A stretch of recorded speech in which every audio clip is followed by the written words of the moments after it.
Buenos días. Continuamos con la serie de entrevistas con Herminio Gómez, un luchador social desde hace muchos años. En la pasada entrega que hicimos, dimos cuenta de varios aspectos de su vida. Continuamos ahora. Fíjense que me estaba mostrando un cuadernillo que él tiene. Él tiene muchas evidencias a través de los medios de comunicación sobre pues su trabajo social. En este libro que le muestro, en esta libreta, viene el viaje ese famoso que hizo desde Guatemala hasta El Paso, Texas, cruzando todo el país en 85 días.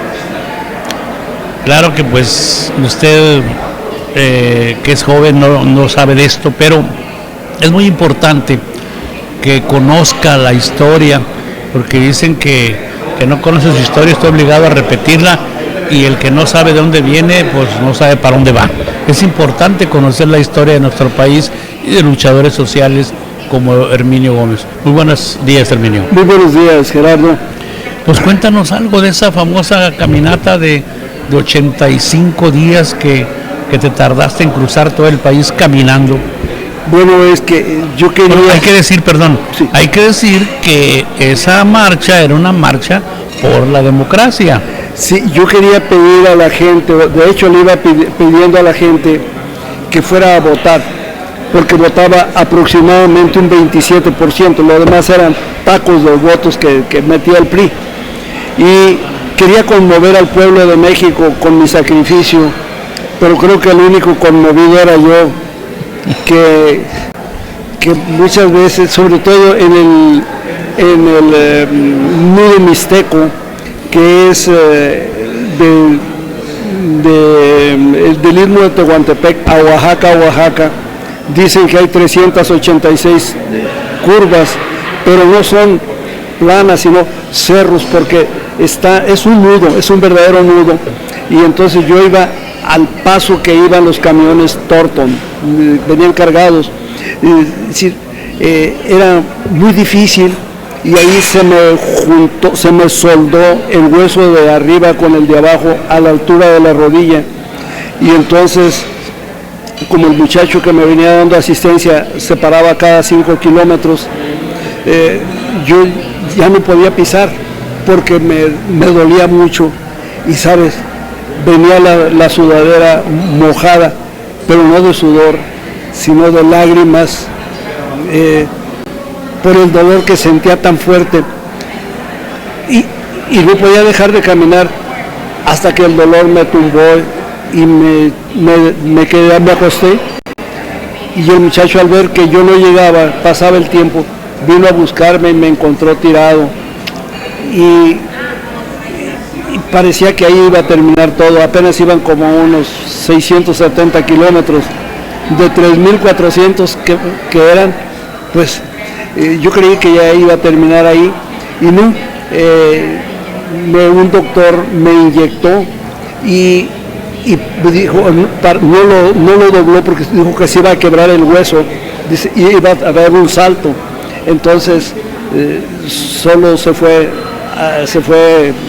lubricando, y ya pude caminar. Al día siguiente, ahí caminé nada más como 30 kilómetros, al día siguiente tuve que caminar como 80 para poder completar. Y por cierto, ahí al llegar al kiosco de Oaxaca, un doctor trae una ampolla, tal vez como casi una pulgada de hinchada, y este doctor, en lugar de pincharla y dejar que se vaciara el agua, la jala y llegó a la carne y me sangró. Le dije, ay doctor, ¿qué hizo? Dijo, la regué. Sí, dije, es que yo soy pasante, dice, todavía no soy médico. Y pues ya me arruinó, tuve que quedarme 5 días a que soldara un poco, y pues seguimos caminando. Pero un detalle interesante que me pasó en el istmo de Tehuantepec. Viene una señora y me dice, tiene un estanquillo, y me dice, oiga señor, usted es el caminante, ¿verdad? Sí. Dijo, ¿sabe? ahí van tres hondureños, dice, van bien marihuanos, traen unas varas y van golpeando a los perros que se encuentran, tenga cuidado, no lo vayan a golpear a usted. Y el muchacho me dice, ¿sabes qué? No prende la camioneta, ayúdeme a empujarla y ahí lo alcanzo. Y esa vez caminé 70 kilómetros en lugar de los 50 y era puro monte. Y la verdad yo soy muy miedoso y ya no soy religioso, pero en ese tiempo sí le pedí a Dios que no me los fuera a encontrar, porque si iban en ese camino y era monte, me los tenía que encontrar. ¿Y qué creen? No los encontré en todo el camino, pero tampoco había casas donde pedir. No almorcé, no comí y no cené. Y en una curva voy encontrando que estaba un restaurante y que les dije, oigan, ¿saben? Yo soy el que vengo caminando y no traigo dinero, viene en la camioneta. Le dije, por favor, fírmenlo mientras viene la camioneta. Dijo, no, ya vamos a cerrar. Y dice, pero vaya con el señor de ahí, dice, él le puede dar albergue. Y ya me dice, sí, dice, nada más que yo cobro 10 pesos por el catre. Y le dije, bueno, le dije, pero no he comido. Dijo, ay, mira, pero te regalo esta botella de mezcal, yo lo hice. Le dije, no, yo no tomo, pero además lo que tengo es hambre.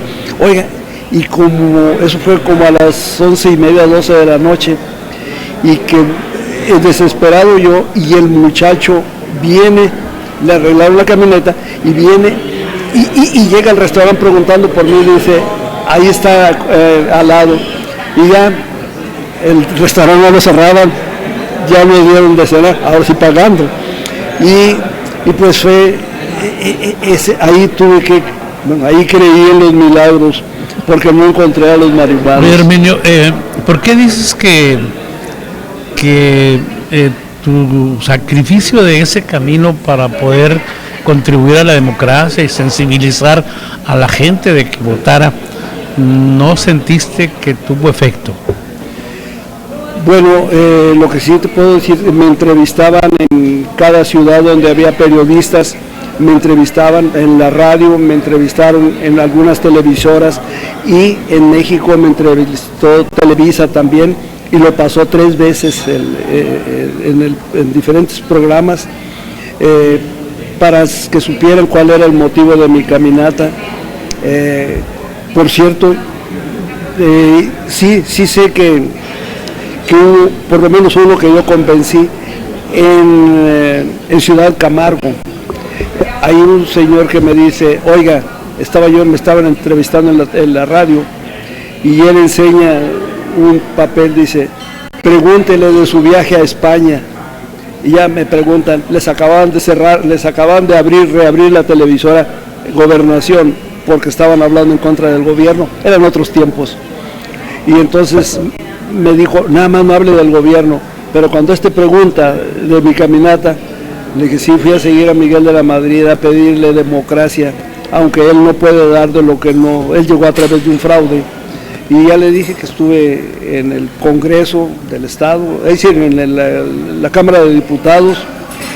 Por cierto, ahí me dice, estaba dando un discurso y viene un policía y me dice, ya llamé a la patrulla para que se lo lleve, aquí no se pueden hacer mítines.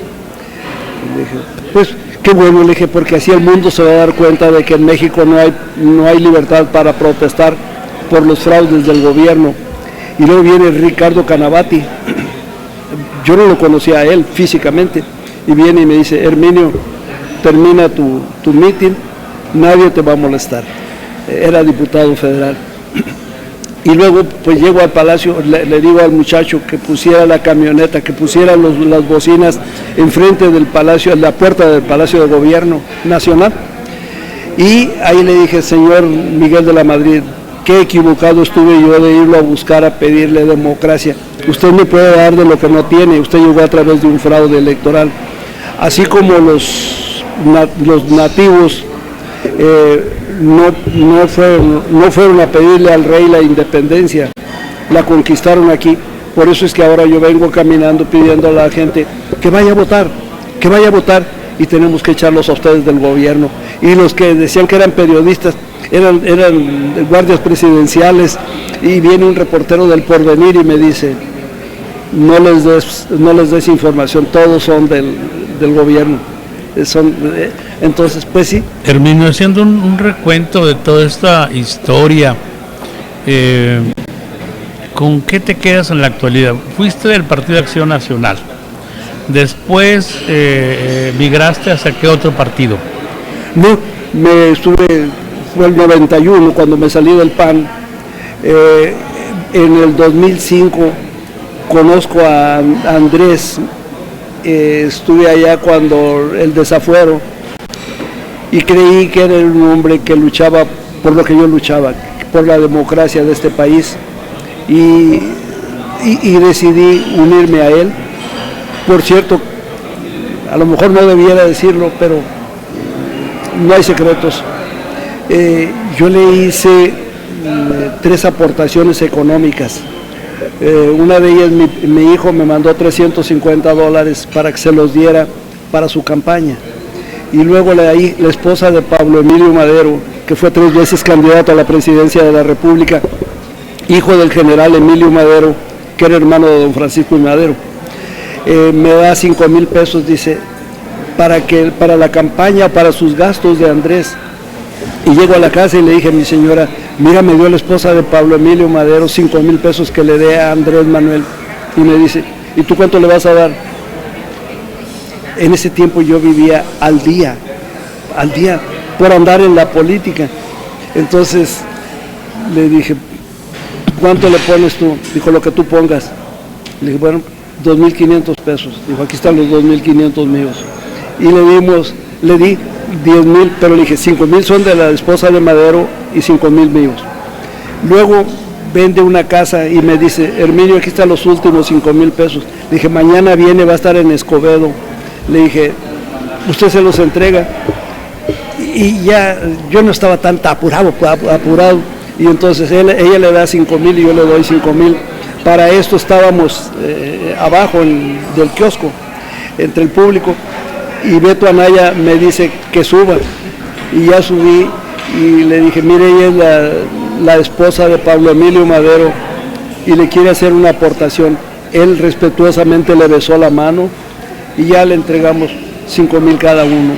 Y pues yo creo que él es una persona bien agradecida, porque siempre me ha dado un muy buen trato. Se habla de 2005. Es la campaña para cuando era candidato Felipe Calderón Hinojosa. Exacto, para el 2006. Sí. Del otro lado. Toda esta historia, Herminio, ¿no has pensado en ponerla en algún libro? Bueno, ya los libros están, todo el papel está pasando de moda para lo electrónico, en algún podcast, que son grabaciones, que puedas hacer una serie, que puedas hacer algo que le sirva a la juventud actual, para que pueda conocer la historia del país, esta historia de corrupción, de fraudes, no de los últimos 30, sino más para atrás en años, y que ahora la Cuarta Transformación pues está tratando de hacer algo para cambiar esto. Bueno, mira, José Luis Esquivel, que ha escrito 19 libros, está escribiendo el número 20, que sería el mío, pero le acaban de detectar cáncer en el páncreas y se me figura que no lo va a terminar. Ya hizo mucho, me dijo que ya tenía bastante para hacer 2 libros, pero le dije, no, nomás haz uno de 180 páginas, le dije, porque a la gente no le gusta mucho leer. Dice, pero es que tienes mucha historia. No, yo creo que esto que estás tú haciéndome el favor de narrar, pues me hace descubrir que yo no sabía que estaba haciendo historia. Yo lo hacía porque yo quería, antes de morir, quería yo ver que el pueblo eligiera a sus gobernantes, y no como sucedió en el resto en el anterior de mi vida, en el que ya sabíamos, nomás decían que este era el que iba el candidato del PRI, ese era el presidente. Entonces, pues por eso fue ese sacrificio de la caminata que me llevó muchas lágrimas, mucho dolor, pero terminé. Pensé que si no terminaba, sobre todo cuando se fundió el pie, el hueso de arriba con el de abajo a la altura de la rodilla, pensé que cuando me preguntaran, ay, qué lástima, no pudiste terminar la caminata, creí que iba a llorar de tristeza, pero no sé, por alguna razón incomprendida de mi parte, cada vez que trato este tema, los ojos se inundan. Quizá el recordar el sacrificio, el dolor, y que en Juchitán, Oaxaca, el ejército trató de matarme, y en Juan Aldama, Zacatecas, me echaron una camioneta encima sin placas, y el muchacho que me venía dando asistencia le dije, ve a ver, porque deben estar esperando la noticia de que ya pasé a mejor vida.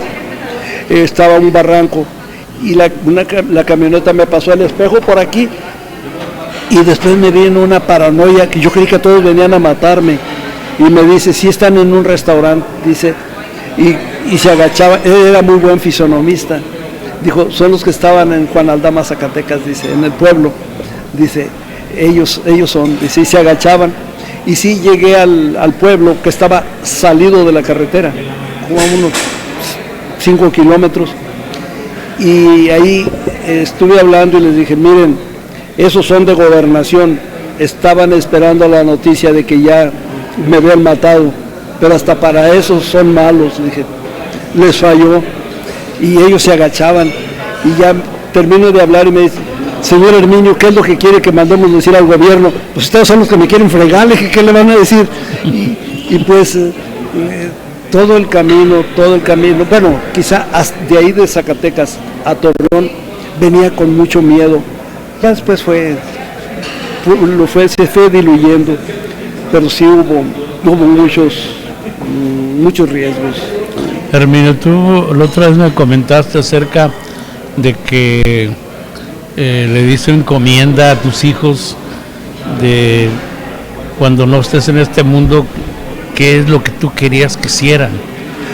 Yo les dije que cuando digan que ya me enfríe, que vayan con el carpintero y que me haga una caja con madera de segunda o de tercera, pero que no la pinten, que vayan con una camioneta pick-up enfrente de la casa que hacen mudanzas, y que me lleven al cementerio municipal, que no me pongan tumba, porque creo que llegué como damnificado de un ciclón que pegó en Tampico, y aquí, pues perdonando mi falta de modestia, he aspirado a los puestos más importantes, por ejemplo, ser dirigente del Partido Acción Nacional en el Estado, ser candidato a la alcaldía de Monterrey en 2 ocasiones, competí con Tere García de Madero y no ganamos ninguno de los dos porque tenía que ser un 66% y había un voto de diferencia. Nos íbamos a quedar sin candidato, tuve que renunciar para que ella fuera la candidata a la alcaldía, y luego pues competí con Rogelio Sada, Javier Livas y Jorge Padilla para sacar candidato a gobernador. Ellos que son uno de los Garza Sada, otro hijo del gobernador Eduardo Olivas Villarreal, y el otro entenado del ingeniero Mais Mier, su mamá enviudó y casó con él, con el señor Mais Mier. Y yo que soy hijo de doña Fela, que no sabía leer ni escribir, y mi papá que no estuvo hasta segundo de primaria, y que yo llego como damnificado del ciclón en Tampico, pues yo creo que llegué más lejos de donde podría pensarse, y aquí me han tratado muy bien.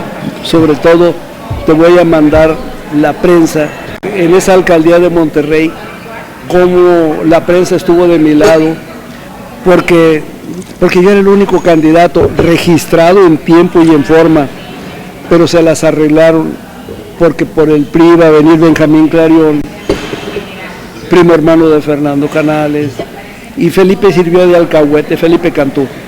Entonces hicieron, pero la prensa, increíble, pero mucho se escribió, mucho se escribió, y todos a favor mío.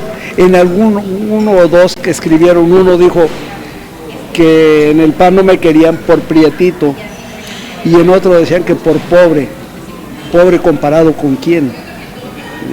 Y me dice, por ejemplo, pues Fernando Canales no eres. Pues no, pero él tampoco es como Carlos Slim. Le dije, no, que para unos hay otros. Le dije, pero habré de confesar, no me desecharon por pobre ni por prieto, me desecharon porque yo no tengo amo, ni dentro de los partidos, ni dentro de la iniciativa privada. Yo hago lo que creo que está correcto, y si me equivoco, pero no hay mala fe. A mí no me mueve ni el dinero ni las amenazas. Así es de que, pues eso, yo creo que por eso no quepo en ninguna parte. Hermenio, yo creo que sería importante que hagas una especie de comparación del pasado al presente para poder, que la gente que te vea, te escucha, entenderlo mejor. Por ejemplo, en la actualidad, ¿tú qué opinas del Partido de Acción Nacional donde militaste? ¿Qué es para ti el PAN en la actualidad? Pues mira, es lo que ya era antes. Se arreglan en lo oscurito. Entonces, tienes tú el caso de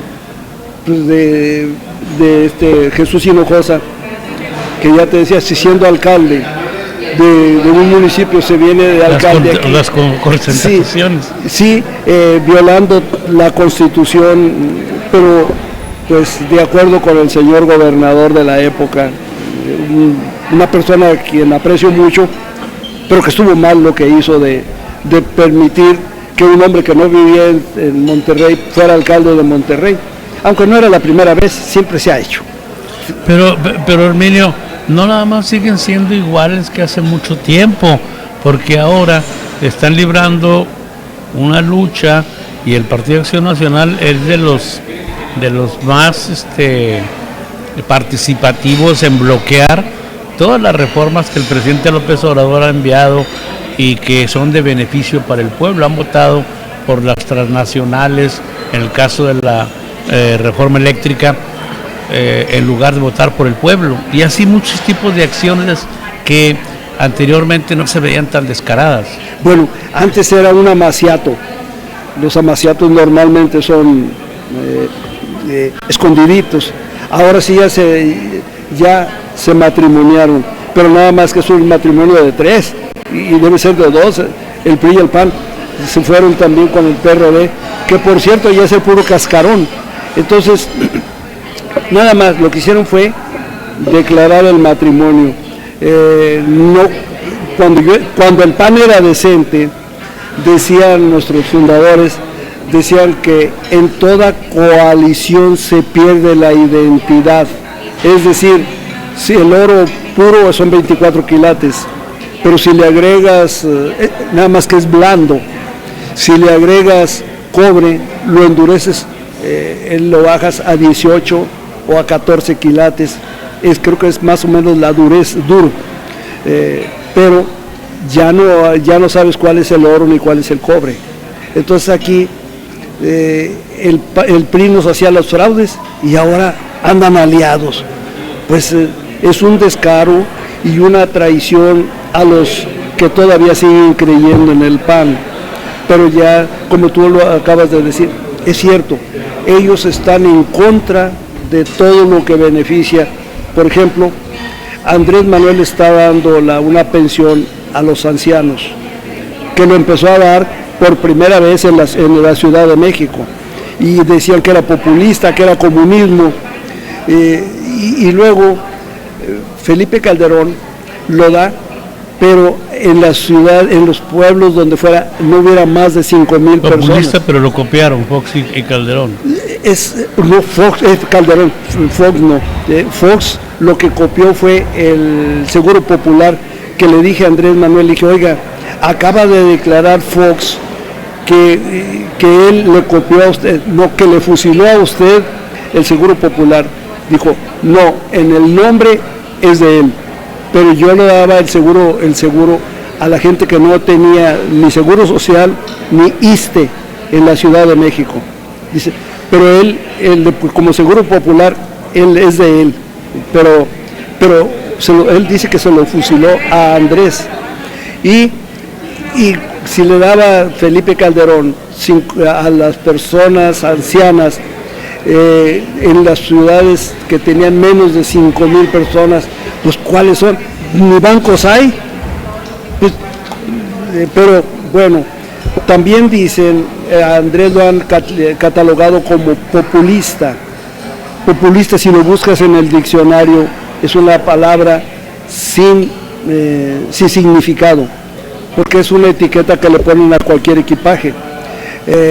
Pero si vamos a hablar de populista, el primer populista que hubo en el mundo fue Pericles, porque ahí votaba nada más, antes de él votaban los acomodados, la gente rica de la época. Entonces, el trabajador ese no podía votar, y con él, que no fue el invento de él, pero él puso en práctica que todo ciudadano griego votara.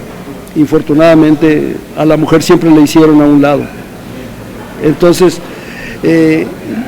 ya pudieron votar todos los griegos, atenienses más bien, en las ciudades estados. Luego él haciendo lo que los templos que hizo ¿cómo se llama? En la ciudad de las alturas, que por cierto ahí estuve hace 3 años, fui a ver el Ágora, donde hablaban Sócrates, Demóstenes, Platón, y ahí como hubo mucho trabajo, entonces a los obreros, a los artesanos, les pagaban, porque no había periódicos, ni televisión, ni radio, entonces en el teatro, ahí se presentaban las obras para que conocieran lo que estaban pasando. Por cierto, La Nube es una obra teatral que todavía la pasan aquí en el mundo. Ahí, cuando llega Sócrates de la batalla, llega y está entre los primeros, bueno, para no salirme del tema, Pericles les subsidiaba la entrada al teatro a la gente pobre para que pudiera ver y enterarse de lo que estaba pasando. Entonces, cuando llega Sócrates de la guerra y está en las primeras filas, le dicen: Sócrates, la obra La Nube hace burla y mofa de ti. Dijo: pues es a lo que he venido, para saber en qué estoy fallando, para enmendarme. Y si lo que dicen de mí no es cierto, entonces no preocuparme. Ahora diría: le meto demanda por difamación. Entonces, él fue el primer populista, y hay el siglo de Pericles. Él fue el que hizo crecer enormemente la civilización occidental. Sí, y volviendo a lo que comentabas del PAN, que fue el único, no el único, 3 partidos, pero el principal que se opuso a las pensiones de adultos mayores y a todos los programas sociales, o sea, opuesto, ¿no? Bueno, pues no se te olvide que también lo llegaron a decir que yo estaba acorrientando al partido porque yo defendía a los vendedores ambulantes. Y pues ellos me iban a apoyar, pero obviamente que ellos ni credencial tenían para votar. Entonces, pero yo creo que la política... ¿Cuándo te diste cuenta, perdón que te interrumpa, de esa vocación sociopolítica equivocada? Porque el PAN, pues los principios y los ideales que tenía eran muy valiosos, pero ya en la práctica las cosas no eran así. Y si tú defendías a esas personas y actuabas de una manera como que no te veían bien y seguías en un partido así. Bueno, pues realmente el partido, me lo dijeron, el partido nada más es para el tiempo de elecciones. Esto que tú estás haciendo, la prensa no te va a apoyar porque nada más se apoya en tiempo de elecciones. Por eso le decían que era un partido electorero.